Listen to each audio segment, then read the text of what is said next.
All right, you guys, welcome to yet another exciting episode of the Online Prosperity Show, the number one place where business leaders, creators, and change makers reveal the real stories behind their success. I'm your host, Prosper Taruvinga, and if you've ever felt torn between maybe growing your work and protecting your own family life, or if you've ever chased success but you secretly wondered, is this really the life that I want?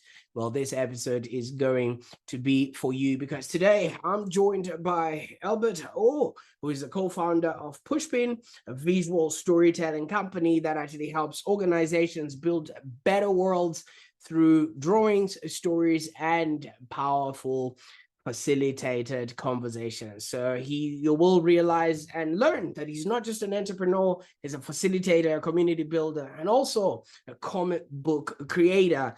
And above all, he is a father whose biggest breakthrough didn't just happen in the boardroom, but it actually happened at home. So like I said, this is the number one place where you hear the real methods, the real mindsets, and the turning points behind leaders like Elbert, so you can apply them in your own journey. So wherever it is that you're watching or listening to, make sure you hit subscribe right now so you never miss out on conversations that will actually change how you live and lead.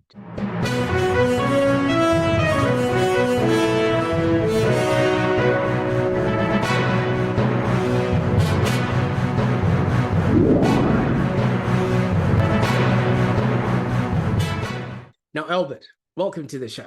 Thank you so much, Prosper. Absolutely. Now, before we actually get started, we were having a bit of a chat earlier on, and you told me how much you're a science fiction fan and you're also a Trekkie yourself. Now, you literally are a comic book creator who accidentally became an entrepreneur, which really sounds like something like Batman tripped over a business plan and then he built a company helping people see and be their best selves.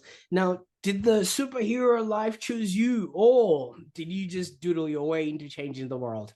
I think it was more of the latter. I didn't really plan on it.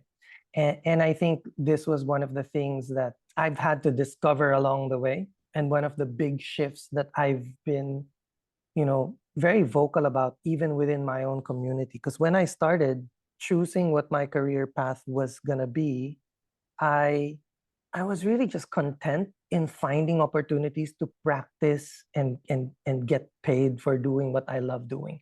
I like drawing. I like learning new things and then being able to process that visually, in part so that I can also confirm that I understood it, right? Like, I don't understand it. If I can't diagram it, then I don't understand it. Does that make sense?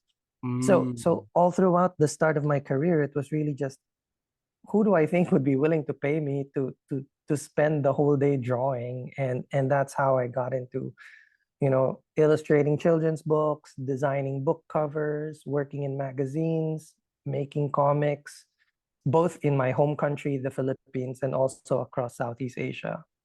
But if you're coming from that space of, if the opportunity is there, I'll grab it, that can also become very tiring. And so I think, like, 5 years into it, one of the things that I discovered, Prosper, was that, my whole attitude to getting work was all wrong. My thought at the time was, if someone asks me, my motto at the time was, do now, doubt later. So if someone would ask me, hey, do you know how to make comics? I'm not sure, but I'll figure it out. And then I'll just say yes first, right? Same thing when I was invited to teach in the university. Same thing when I started working in magazines. A lot of it was me coming into it.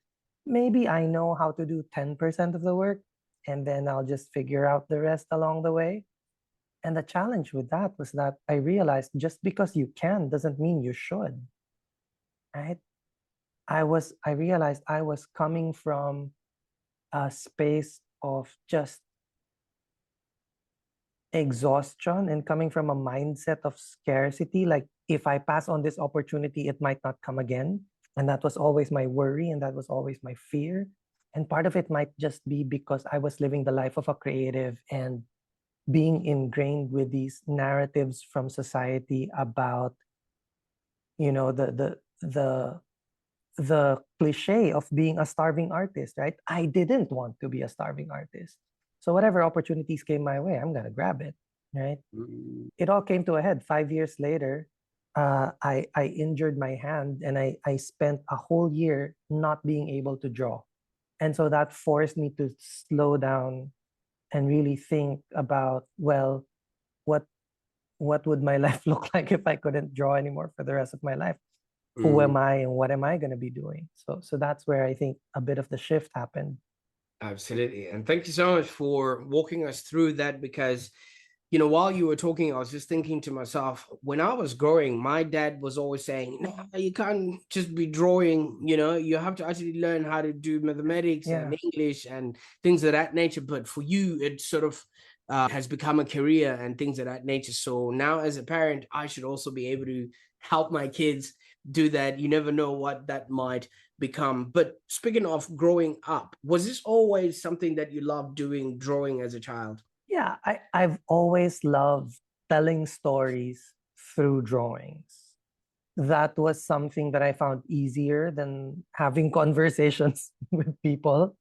It was a quick and easy way to show off what my thinking was, and what's going on in my head. And thankfully, my parents have always allowed me the space to explore that.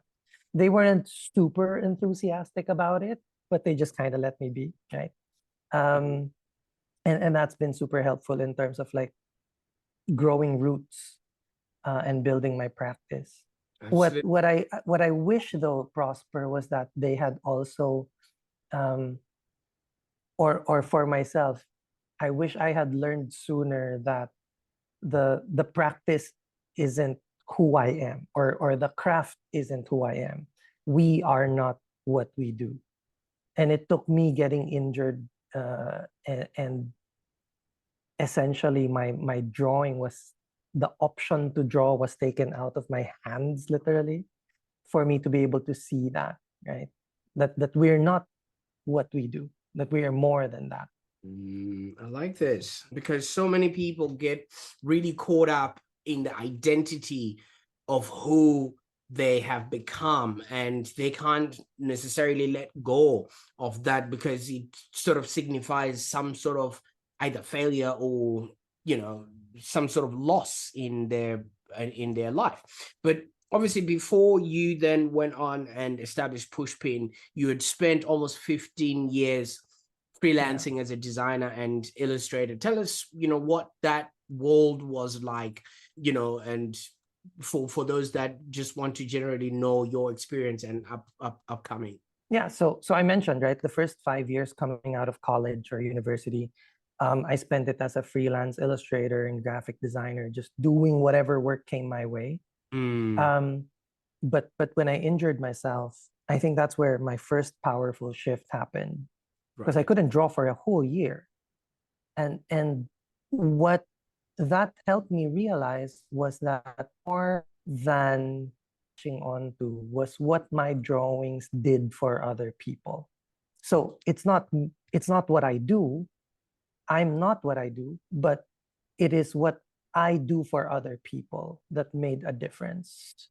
And for me, maybe to help you and help your viewers kind of get the gist of what I mean by that, very quickly, I want to share that, I grew up in an environment where people essentially just told me to do what they tell me to do. Like, Right.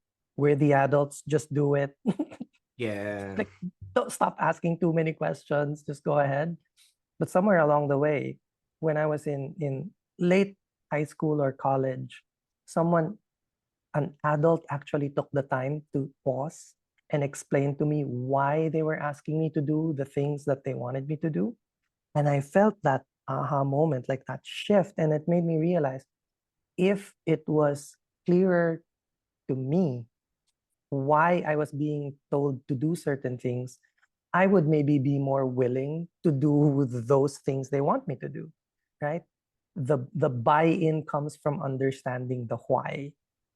And I think because of that aha moment, I've been trying to recreate that feeling for other people through my work since then. That what I really wanted to do was that to help other people experience that sense of clarity, that aha moment, you know, and that came to be my purpose in life. Like I wanna create spaces of clarity, especially now where there's a lot of distracting content, there's a lot of fake news, misinformation, and it's hard to validate and verify all of that. Like, how can I make sense of the world around me? Is a question that is so important to me to help people answer. Mm, And when I had that clarity, Prosper, you know what that helped me realize was that number one, again, I am more than what I do. If you took my drawing away, my drawing hand away from me tomorrow, I would be fine with it because number one, I know that there will be other ways for me to fulfill my life's purpose. I think this is why I'm here on this earth, to help bring clarity to other people. And I can do that even without my drawings. My why is now much more powerful than my how. But the other thing, Prosper, the second thing, and having spoken with a lot of entrepreneurs, being part of different communities as well, I feel like the reason why people can be very precious about tying what they do to their identity as well is because it it is it is protecting our ego. And what I've realized, the second thing I realized was that we can be more than what we do because we can share it with others and together build something bigger than ourselves. mm, absolutely. And you know what I like about that a lot, Albert, if you would just understand. You see, back in the time, people used to be known by the jobs that they did. Okay. So somebody will be called Yeah. a cobbler because they fix shoes. Somebody will be called like a mason, because they did stonework and things of that nature. And I feel like that attachment to who or what, I mean, to who we have become based on what it is that we do is something that has always been of a construct. Now, maybe you can walk us through how you've actually managed to separate yourself with that, besides the injury, besides you understanding the ego Yeah. and just having that clarity at a human level. So many people, if you ask them what do you do, they tell you, I'm a lawyer, I'm a doctor, I'm a consultant. And some people are even embarrassed because they think their job is not that good. And it's always just been like that, at a human level. I mean, I wouldn't want to wish it on others, but I guess 1 year of not being able to do what you can do will really force you to rethink that, right? But Prosper, maybe you can help me think out loud through this as well. Because here's what I'm thinking in response to your question. Like, how do you get to separating that, right? Right. I think part of it is, like I said, I just had a lot of time to think about it. But the other part of it is is in thinking about how my clients responded to my work. And maybe you have your experience about this as well. But what I realize is that if you're really solving a problem on behalf of your clients, if you're helping them sleep better at night, right, because of the work that you do, what I've come to realize is that clients don't care about what it is you do. They only care about what happens after you do the thing that you're supposed to be doing for them. Does that make sense? Absolutely, Like, because people care about the results and how the you results. actually solving the problem that they're facing, not necessarily how many hours you took to complete the project and how many people or teams were involved. All they want is the outcome. So I'll give you a specific example, like a coffee. When you go and buy a coffee at Starbucks, the farmer who plants the seeds, you actually took a swing of your coffee, right? The farmer who plants the seeds has a whole team, equipment, and weather to deal with in order to function.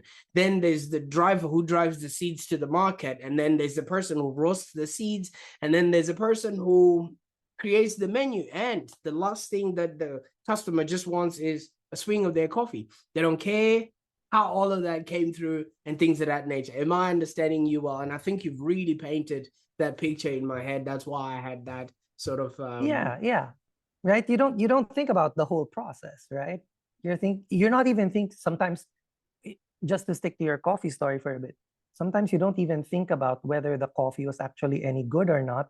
You just care about, will this keep me up throughout the day, right? Will it give me the energy? Will it wake me up, right? absolute. And I realized that because of that thinking, that then wait, it doesn't matter if I do it through drawing, or if I do it through teaching, if I do it through coaching, the why am I doing this becomes a much more powerful anchor than how am I going to get it done. So then if you take away, like I said, you take away the option for me to do my drawings the next day, I'll still hopefully be able to find a way to live out my purpose through some other craft. It's going to be easier for me to reinvent myself.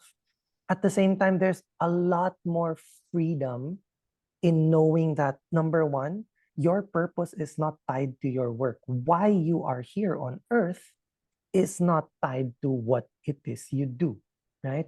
So there are some people who might feel like, oh, I really want to be a doctor. But if you're not really good at it and it causes you so much stress and pain in your life, then now hopefully you'll have the freedom to just reinvent yourself, and it'll be easier that way.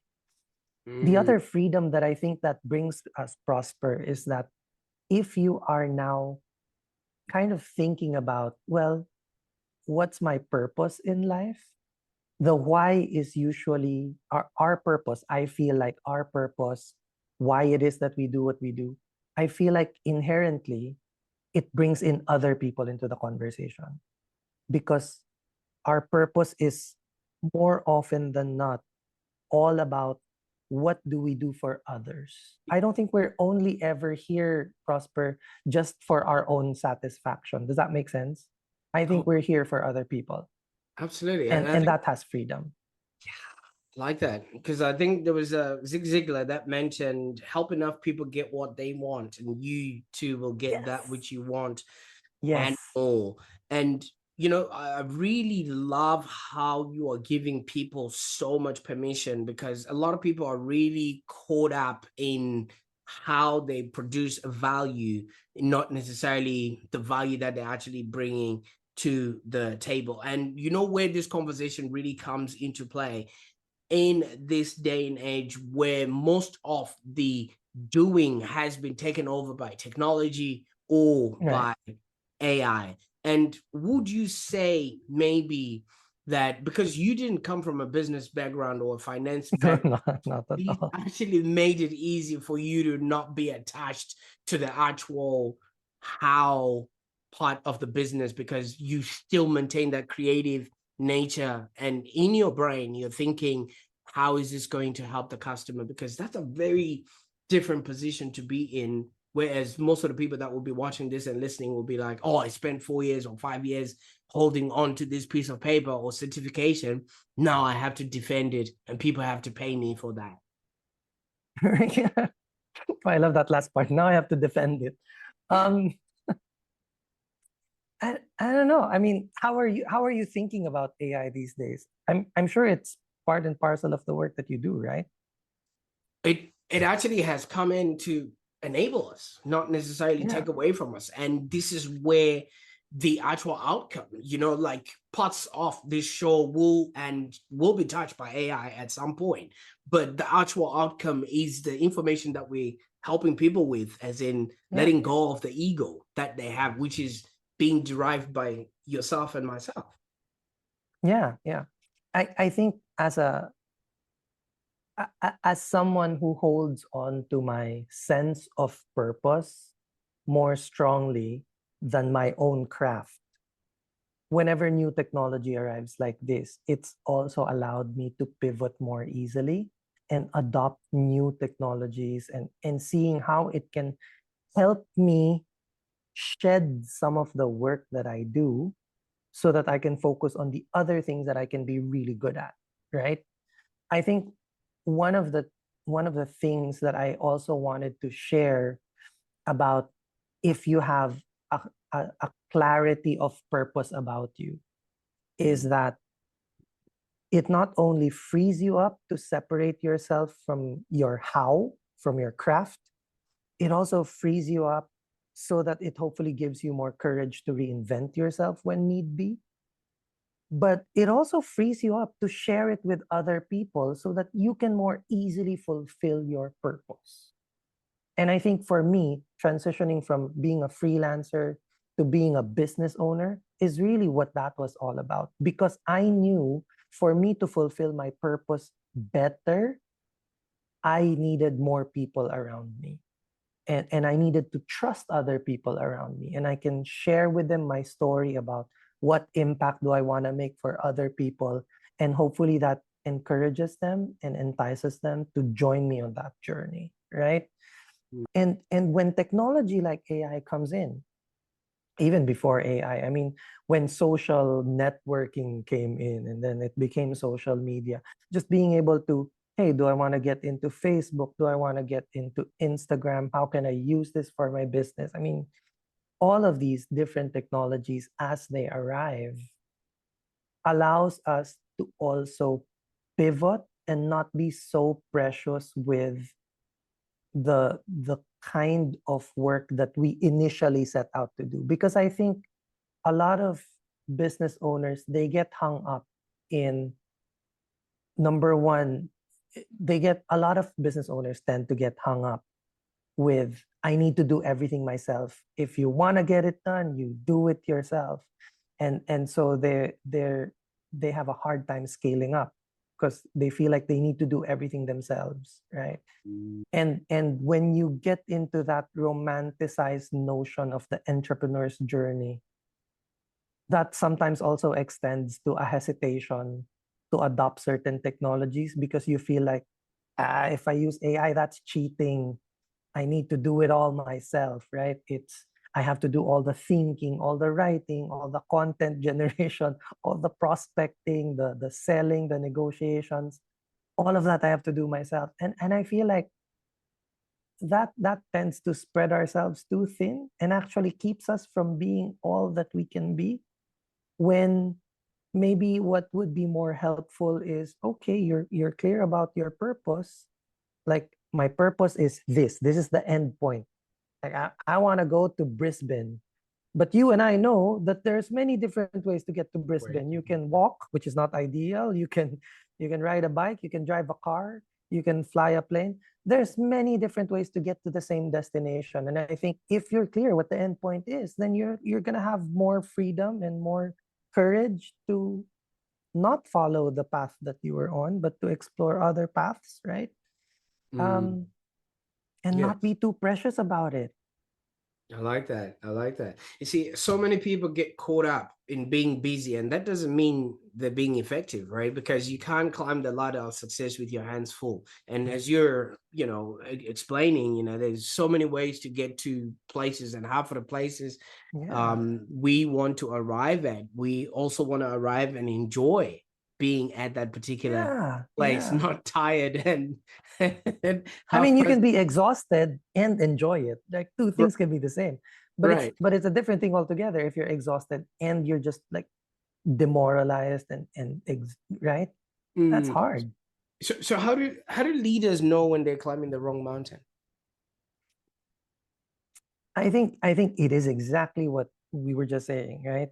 Mm, There's a difference between you are physically exhausted, but you're still energized by the kind of work that you do. And I think there's a difference in feeling. I don't know if you've ever felt both exhausted and demoralized and lost and confused and stuck, right? mm, Versus, I'm exhausted, but this is the life I chose, and it is meaningful to me, and I have a meaningful community that's supporting me, right? And that's what I really want to hammer home, the idea of clarity of that destination or purpose. Because if you're the kind of entrepreneur who's more energized by face-to-face conversations or one-on-one conversations, but you don't like posting on social media, then don't force yourself to do that. There are other people who can do it for you. There are tools and technology who can help do it for you, right? If you're the kind of person who likes sitting down and crunching numbers, looking at spreadsheets and all that data, then maybe there are other people and other technologies who can bring in the clients for you so you don't have to interact with people so much. I think being clear on your purpose will hopefully also help free you up to really embrace what parts of the entrepreneurship journey you really like so you can hold on to them, and letting go of the others because hopefully you'll have other people to help you out and other technologies you can adopt to help make that journey easier. Does that make sense? I don't know if that answers your question. Oh no, I'm really enjoying this because you're really bringing in a lot of concepts that so many people start their business for freedom. They start their business so that they can actually spend time with those that they With their love. loved ones. Yeah, yeah. But they end up getting really caught up in the business in and of itself so much that they don't have time, and they're usually stressed and obviously coming back home a whole different person, the opposite of what it is that they wanted. But you also had a situation like that, where your kids said they actually preferred you Yeah.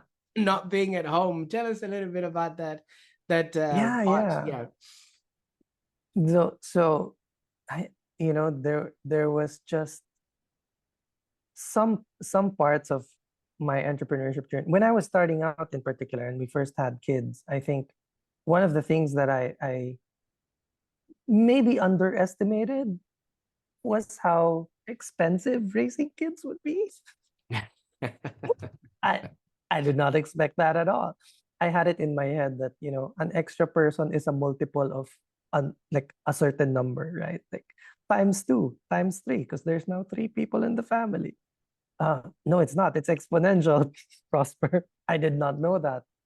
Um, and that's maybe a lack of foresight on my part. But I say that because what happened then was I was forcing myself to scale up the company even maybe before the business was ready to scale up. And I say that because I think in any business, there will always be these foundational things that you need to be able to do first before you scale, right?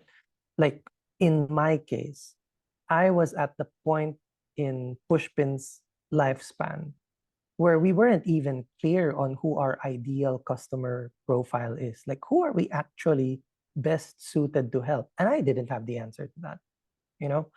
But I was already investing in platform subscription so that we can scale the operations, hiring more people, which ended up becoming more of a burden for me because that's overhead expenses.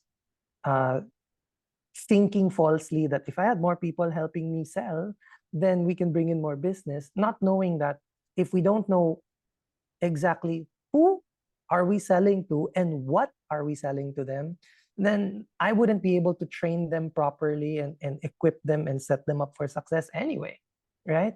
So all of that kind of like added to the stress and the pressure, kind of forcing the company to run before it could walk properly. So I would come home, be with the kids, and be more stressed, and I would take it out on them. And that's where what I was telling you, like the kids were even the ones saying that, we actually prefer that you were at work more and we could just send you messages and you'd reply or not reply if I was too busy, rather than if I was at home. Because I was also forcing myself to be a hands-on parent at the same time. So what would end up happening was every time they would do something that would trigger me, I would rip them one and tell them, I could have been at work. Instead, I'm here with you. You can't even appreciate that kind of sacrifice. Like just taking it out on them, which was super unfair. Right? And I think that's what I realized, when my kids told me that they would rather that I just go back to work. Like that made me realize, number one, what I was doing wrong was I was taking out my problems at work on them, which is super unfair, right? They did not choose that. No. Number two, because I knew that I was taking out my work problems on them, the fix was not the kids. The fix was, then I needed to understand what the problem at work really was, right? And that's where I was able to identify, you know what, I was trying to do level two things. I haven't even laid the foundation for level one yet. And number three, I really shouldn't mind, and this is maybe for the parents, Prosper, I really shouldn't mind if the company isn't ready to scale yet. Because honestly, I had good revenue coming in, but I needed to fix level one first.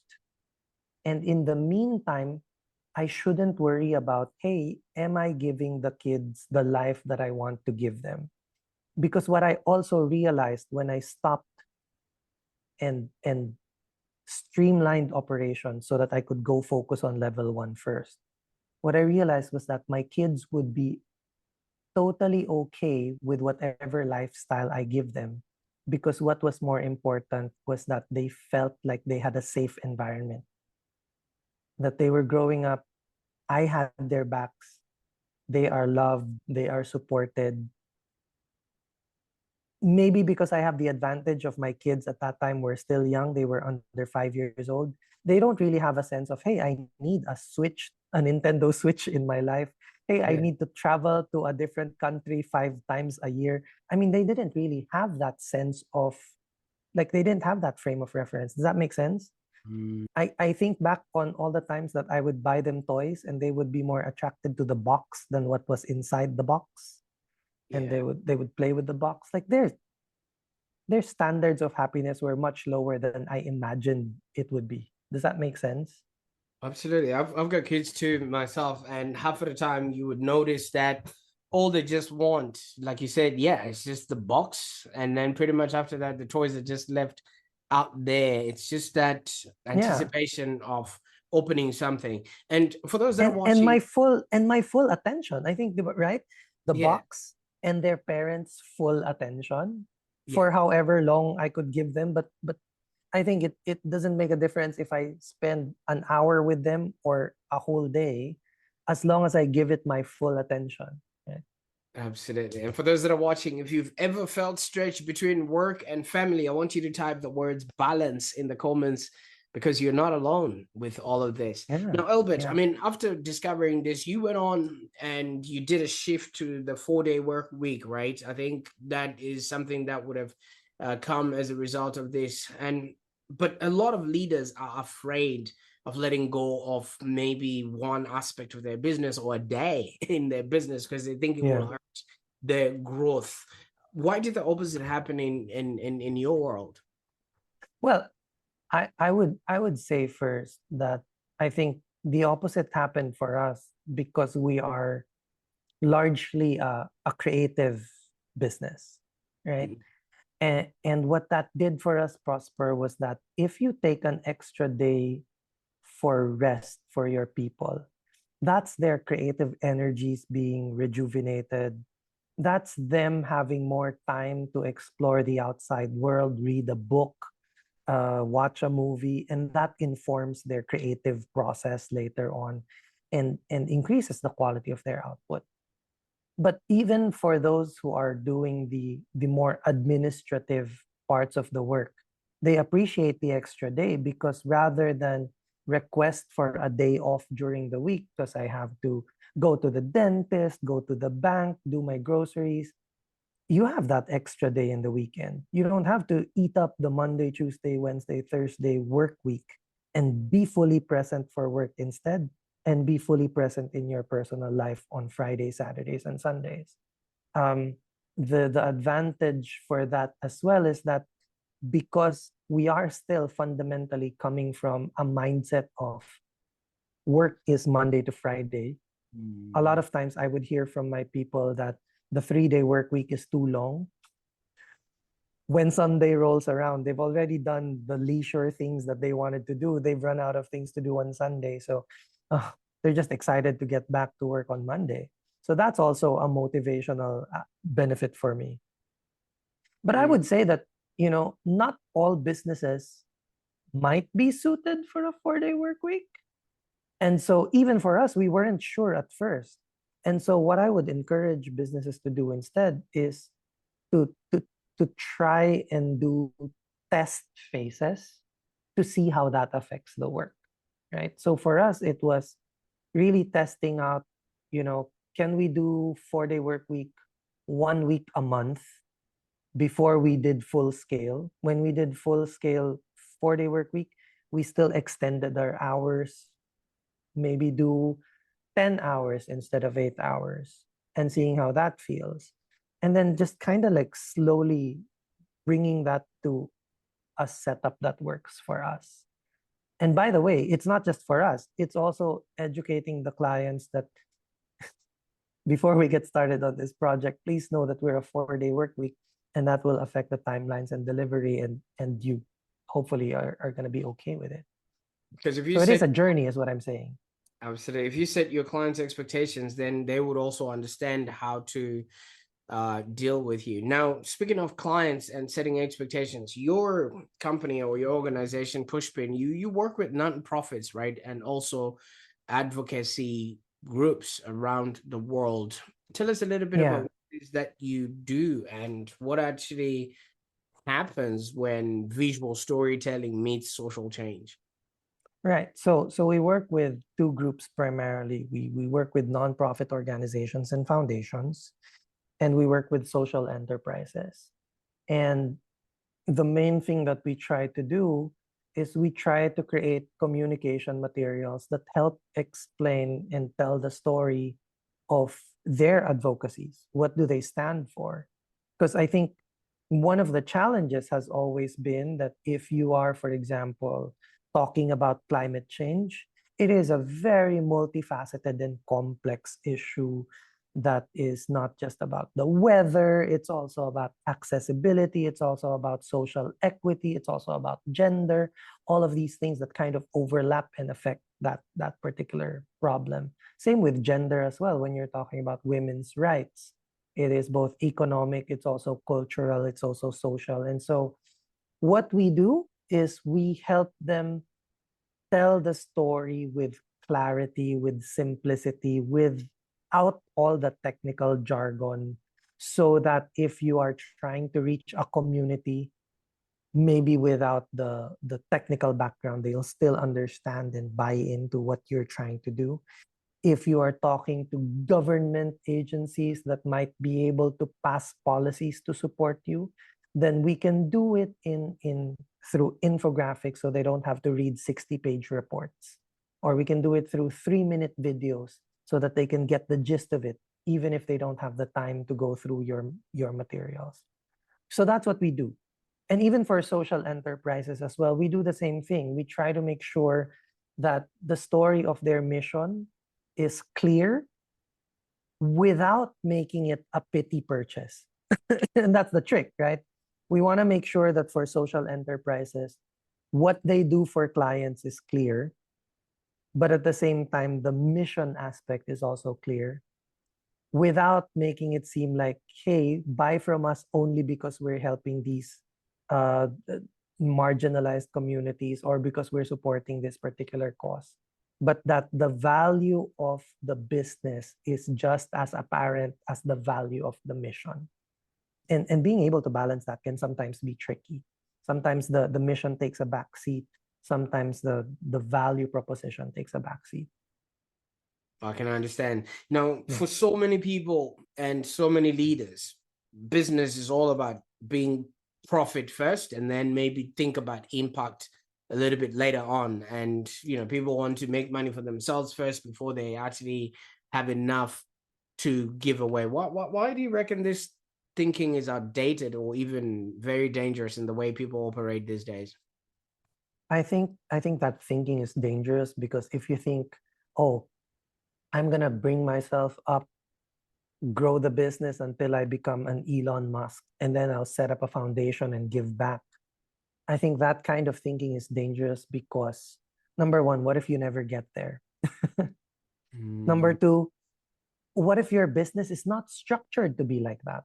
I think it's much harder if it's not part of your DNA in the first place. Whereas in contrast, what I've been advocating for with both our clients and also for the communities that we're in is that in whatever scale you're at right now,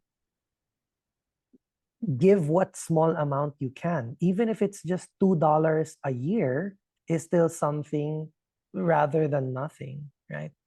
And if giving back, if social impact is part of your DNA from the get-go, then as your business grows, then so does your capacity to give, right? The standard of giving also goes up.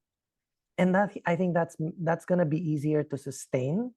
I think from the beginning as a value proposition to clients, that's also more powerful. And even for people who are going to come in and work with you, work for you, that's also a powerful way to bring people into that circle and join you on that journey. I think I think people who give at a certain, like people who wait until they're of a certain size before they give back, I think the other part of that is they might not then be doing it for the right reasons, which is a different topic altogether. And I don't know if you want to get into that. But I think, if then you're doing it for the tax breaks, then it might not be as clear in terms of why you're doing it and what it's for. And therefore it kind of muddies things a bit. I like that. You see, because so many of us go into this, yes, with the allure of, being Elon Musk and creating products that are going to change the world. But then when it comes to the crunch of it, we only want to change our own world. And, for those that are watching right now, you'll notice and listen and hear from Albert's story that it's just not about business growth. It's about really building success without losing yourself in the process. Because half of the time, a lot of people lose themselves on the journey to success. And it's also about choosing doing things for other people instead of your own ego. And it's also about delivering the real prosperity that you are actually looking for, through your work and seeing it in your kids, your family, and also the impact that you are creating for those around you, not just against each other. Now, Albert, if people are enamored to your message and to all these things that you're putting across, what would be the best way that they can maybe see what you're doing or be a part of the change that you seek to make? Before I get to that, Prosper, can I just latch on and build on what you said earlier? Because that resonated so powerfully to me when you said that, some entrepreneurs just really want to change their world, right? And I get that because I came from, we didn't come from money. We also had to work from scratch and build what we had, right? But I think one of the things that I've come to realize over the 10 years that I've been running a business, right? And the decade before that I was freelancing, is that we will always be part of a bigger world. Like, sure, I want to make my life better for myself because I really need to put food on the table. I have to raise a family, and I get that. I don't begrudge anyone of doing that because that's where I came from as well. But I think in realizing that, you know what, in trying to change our lives, it helps to remember that we are part of the world, and what we do affects the people and communities and the world around us. And so if we just stretch our thinking a little bit and think about how can I grow my business while also making sure that the things that feed my business are also supported and sustained so that I can continue to fuel my business. I think that's a much more sustainable and powerful way of thinking about growth and change. Because then you're not just changing yourself, you're changing the world around you. And you're, by extension, making your world a better place to be in. Whether it's just thinking about, okay, what's the growth engine of my business? What's growing my business are my employees. Even if it's just thinking about how can I treat my employees better so that they can be more motivated to come to work with excellence in mind, then that's already helping you out while helping them out, right? And if you extend that thinking to, well, what are the goods that I need, I get from farmers, my raw materials, how can I help these farming communities? Then that just makes it all the more powerful, I think. And that's what I wanted to latch on to when you said that, some people just think about their own growth. Yeah. But I think that doesn't exist in a vacuum, is what I'm trying to say. And it helps to see the bigger world around us. Absolutely. And if people want to join your world, where would they go to on the internet? Oh, thank you. So we're on Instagram and LinkedIn at Pushpin Visuals. And we're also on the web, pushpinvisuals.com. Oh, and I should also mention we're on YouTube as well, Pushpin Visuals. So Absolutely. yeah, join the conversation and join the community. Yeah. Let's build a better world together. Definitely. I'll make sure that all those links are available in the show notes, and then people can actually, be a part of what you're doing. So in essence, I mean, not only are you, I mean, you growing up had a love for comic books and you could remember the plots of what was happening in different comic books and everything else. Now, it now sounds like you're also helping people become superheroes in their own stories, with the work that you're now Yeah. yeah. It goes back to not just the superheroes, but science fiction. The best ones that I love are the ones that are optimistic. You know how some science fiction are cautionary tales, like beware, this could be your future, right? Mhm. But the ones that I really love, Prosper, are the ones like Star Trek, Yeah, where they promise a brighter future, absolutely. and we can all work towards it together. And that's really what it is. It's not about the so I wanted to de-emphasize the superheroes because I didn't want to think of ourselves as superheroes. But Yeah, even then, the idea that why superheroes exist is because they have these talents and skills that they can make use of to make their communities and their world a better place. That's what I'm latching on to, man. If we all just work together, if we just think of and look after each other, I think the world can be a much better place, and it need not exist in science fiction books and comics only. It can abs- be something we all live, right?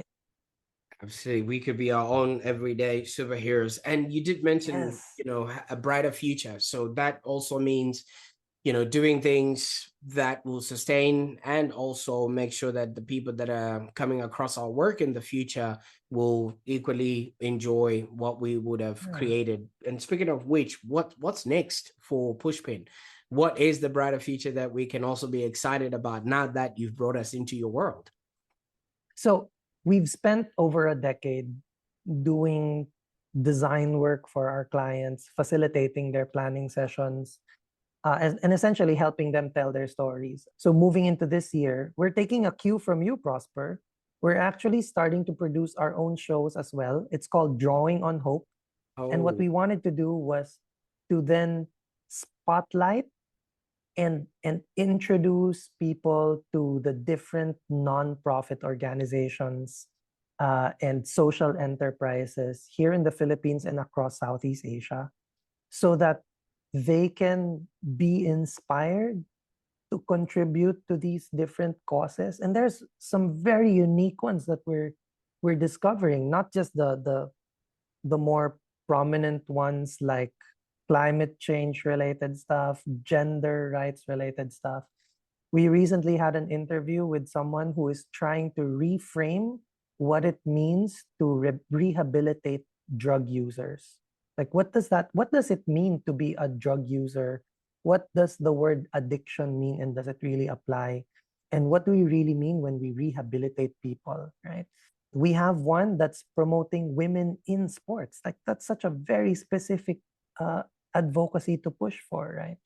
So all of these different interesting things that we are wanting to shed a spotlight on, so that people can see all the different possibilities and ways that we can make the world a better place. It's called Drawing on Hope, And yeah, we're just taking a cue from you, Prosper, and putting a platform in the spotlight on others.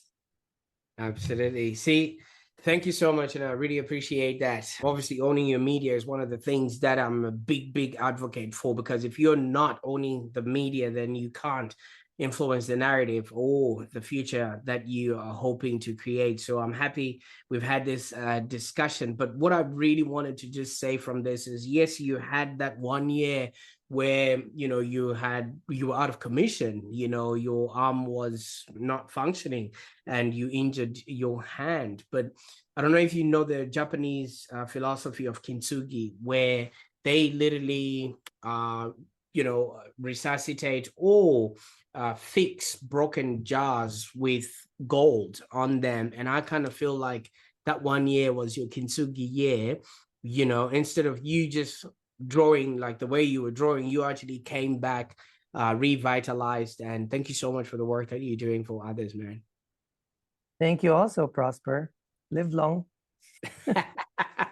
Absolutely. And what a powerful reminder that success is not just about doing more, it's about doing what matters for people who matter. And I think it was Seth Godin that says, do work that matters for people who care, not necessarily for clout or for the show, or like Elbert was saying, for whatever tax cut or rebate that you might get if you want to do something meaningful there. And I think Elbert's journey just really shows us that community isn't just a support system, it's a growth strategy. It's actually a clarity tool, and sometimes the mirror that actually helps us to become really better leaders, I would say, Albert, from what you're saying, and better humans and better parents from what actually then came out of your story. So if this conversation helped you maybe rethink how you maybe balance ambition, family, impact, I encourage you to share it with somebody who needed this message today.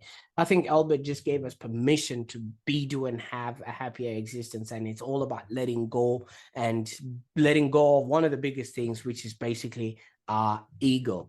And make sure you are subscribed to the Online Prosperity Show so you don't miss out on any of the episodes where we actually explore ideas and perspectives that could help you build not just a successful life, but a happier one all the same. So if you're a business owner, a leader, or an entrepreneur, I want you to ask yourself, who is your community and who are you doing this for?